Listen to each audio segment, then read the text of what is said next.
E a tendência é que o centrismo ceda lugar à direitização generalizada no primeiro momento, a esquerda, nesse sentido, vai para o centro, vai à direita gradativamente, e depois vai à direita de uma forma muito acelerada. É isso que está acontecendo no Brasil.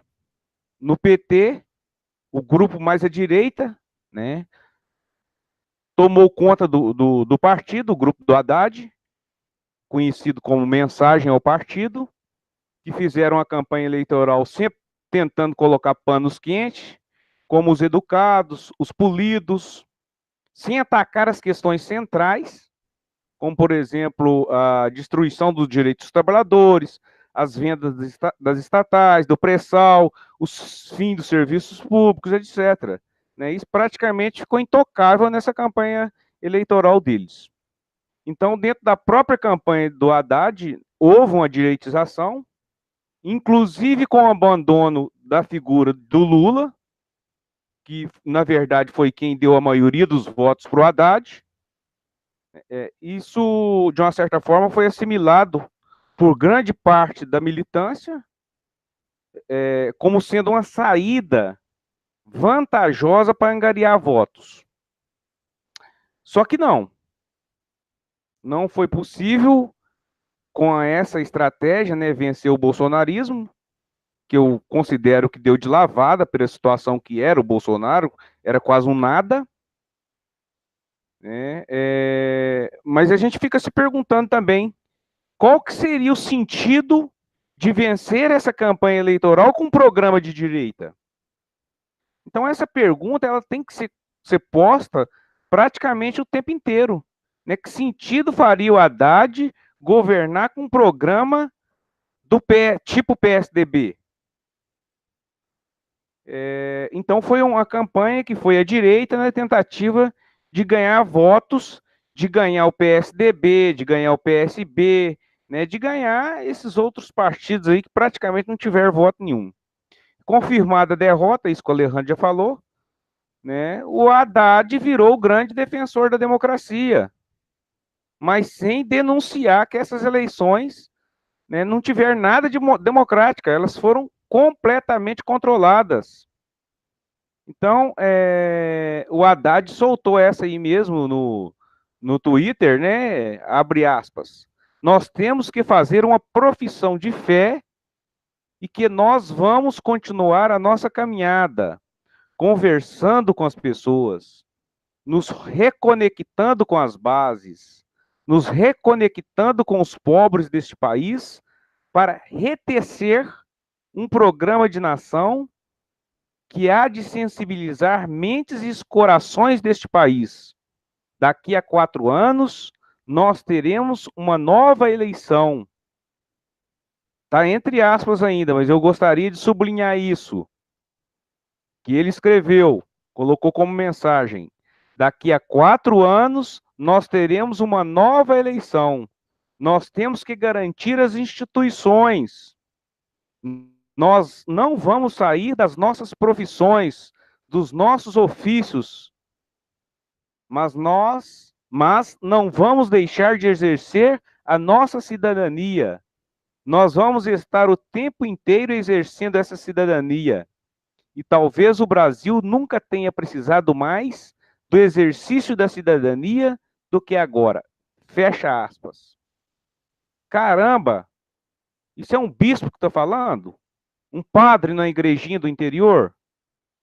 Um discursinho mais picolé com chuchu? Ou uma coisa vazia, não aponta nenhuma alternativa de luta, nada.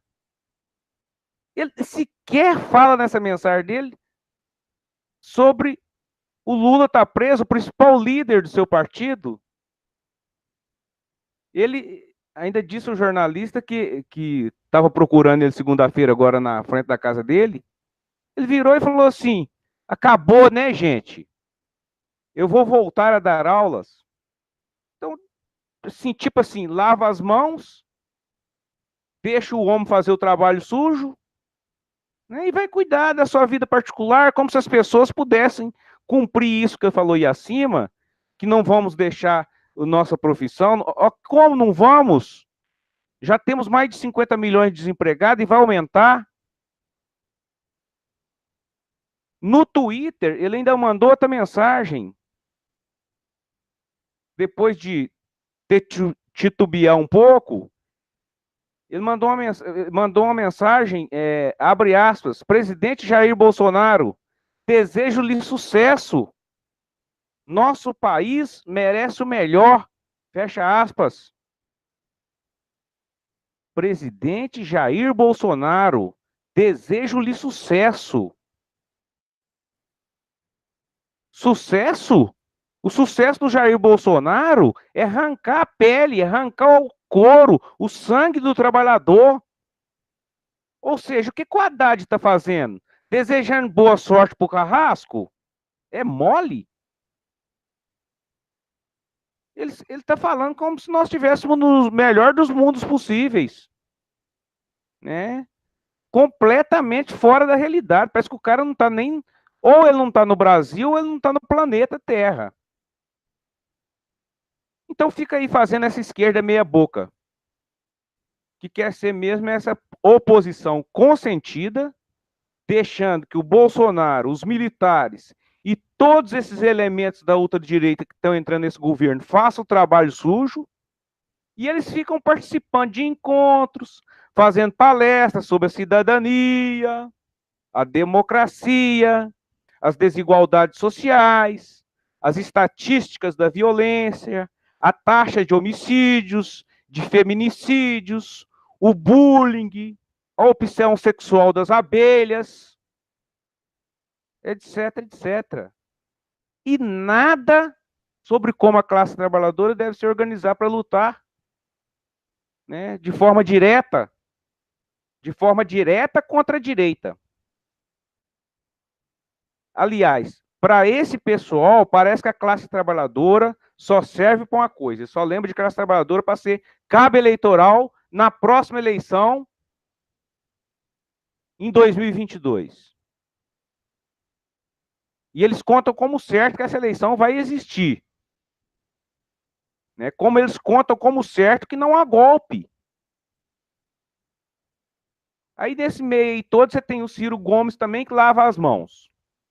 Viaja para a Europa, papapá, deixa dar uma esfriada. Ele já vinha também apresentando um programa bem à direita, apesar de ser mais firme nas colocações. Uma proposta dele que era mais evidente era de refinanciar as dívidas individuais daqueles que estão atolados até o pescoço em cartão de crédito, em compra em loja, etc. Ou seja, ele tentou também centralizar em torno do nome dele, né? Já para uma próxima eleição, para capitalizar, né, essa oposição, uma oposição eleitoral. Só que o cara sai completamente queimado também, porque ele não tem alternativa. Ele não é que ele não tem, ele não apresenta nenhuma alternativa. Pelo contrário, ele apoia a Lava Jato, ele disse mais de uma vez. E ele também parabenizou o Bolsonaro pela vitória. Escreveu a mensagem lá no tweetou pro Bolsonaro, abre aspas, que execute um honroso mandato que a maioria dos brasileiros e brasileiras lhe outorgou, dentro das regras da Constituição Federal e do estrito respeito às normas do Estado Democrático de Direito.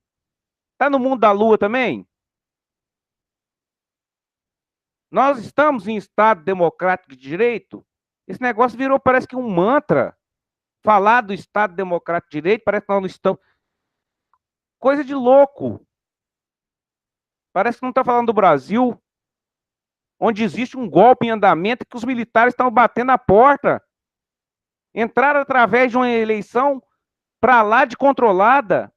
E os militares podem assumir a qualquer momento, fazer uma constituição por decreto, voltar a governar por atos institucionais, decretar um novo AI-5, Pôr todo mundo na cadeia. Todos esses partidos que falar que é da oposição, põe isso tudo na lei das organizações criminosas, bota todo mundo na cadeia, isso pode acontecer, e os caras estão falando em Estado democrático de direito, papapá. Aí vem o PCdoB, o PDT e o PSB discutindo um bloco de oposição parlamentar também. O PCdoB, que teve aí como vice do Haddad, né, através da candidata deles, né, é uma coisa completamente vulgar, né, vem propor um bloco de oposição com esses partidos que não tem base de massa nenhuma, não tem nenhum realizamento em movimento social nenhum, né, são partidos quase que fisiológicos, se não fisiológicos. Então, essa articulação aí, que esses, principalmente esses três tentaram, o PCdoB, o PDT e o PSB, causou um certo ciúminho no PT, que reclama que a liderança tem que ser deles, a oposição, o PT que tem que liderar a oposição, que teve não sei quantos milhões de votos. Então, seja, quando você acha que o oportunismo está para acabar, ele se renova, ele veste novas roupas. Né? O Joaquim Barbosa, ex-presidente do Supremo Tribunal, STF, relator do mensalão, algoz do José Dirceu, do Zé Genuíno, do João Paulo Cunha, deu apoio a Haddad. Que coisa que dá para entender isso? Depois fala que o pobre é burro. Depois fala que tem pobre de direita. Dá para entender esses apoios, essas trocas de gentilezas entre pessoas que aparentemente não teria nada que trocar? E por fim, isso que o Alejandro acabou de falar agora, né? Do próprio da Gleisi Hoffmann e das declarações que estão acontecendo, não ouvimos da própria boca do Lula, do apoio do Lula ao Haddad para ser o líder nessa oposição, nessa frente aí com os tucanos, PMDBistas, etc. Então, ontem, depois da reunião do Executivo Nacional do PT, a senadora Gleisi Hoffmann, que é presidente do PT, confirmou que o Haddad é Lula e que ele será o grande articulador de uma frente de oposição. Estou lembrando daquele debate nosso, que a pergunta nossa era: Haddad é Lula? Não é. Nunca foi e nunca será. O Lula nasceu dos movimentos de massa. O Haddad é um professor universitário. Foi fabricado aí para ser candidato. Então, a Gleisi Hoffmann, na coletiva, falou que o partido é contra a reforma da Previdência, mas não falou nada de organizar os trabalhadores, a luta dos trabalhadores contra isso. Falou que a ênfase continua sendo a via jurídica, que é de fazer um batalhão de advogados para defender quem for agredido fisicamente. Não falou nada de comitês de autodefesa dos trabalhadores. Ou seja, essa frente ampla e democrática que o PT quer montar. Parece uma coisa de piquenique, bolo na praça, guarda-chuva colorido, balão subindo com gás hélio. Isso vai resolver com a direita que vai ficar cada vez mais agressiva, que já está aí agressiva nos pequenos exemplos que nós estamos tendo no cotidiano aí que o Alejandro citou. Todo dia a gente recebe uma mensagem de que um negro foi agredido, um homossexual. Isso já acontecia, mas hoje os caras já estão se identificando como sendo da direita. Esse piquenique de frente democrática vai servir para ser oposição ao Bolsonaro? Então a questão é o seguinte, para finalizar. Só existe uma forma de barrar esse ataque da direita. É a mobilização dos trabalhadores na cidade e no campo. E, por outro lado, vão surgir aqueles setores da pequena burguesia, né? Nós vamos ver aí nos debates, que acha que tem que pegar em arma, seria a solução. Ou seja, uma coisa completamente idiota. Imagina, você vai pegar em arma aqui, compra um revólver, põe na cintura e vai sair por aí. Na primeira esquina você vai ser preso ou morto. A polícia está armada até os dentes. Não é assim que faz as coisas. Os ataques aos trabalhadores vão se aprofundar. Esse governo Bolsonaro vai ser de muita crise.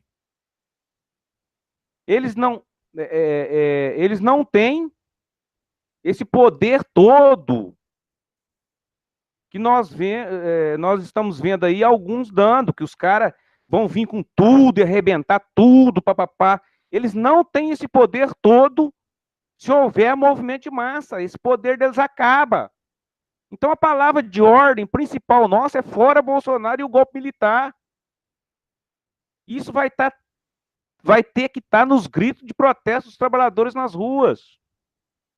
Então nós achamos o seguinte, que deve ser articulado um plano de luta contra os ataques. E não um plano jurídico como o PT quer. Nós achamos que deve ser organizada uma plenária nacional dos trabalhadores brasileiros. E não uma frente parlamentar com oportunistas liderados pelo Haddad, o picolé chuchu com água. Nós devemos exigir o fim das imposições do imperialismo no Brasil e na América Latina, contra as privatizações das nossas estatais e contra a reforma da Previdência, que eles começaram a falar que é a primeira coisa, está na ordem do dia. Ou seja, só com um plano de luta para mobilizar é que é possível combater essa direita que está se instalando no Brasil. Então eu passo a palavra agora para o companheiro Mendes para ele fazer as considerações dele.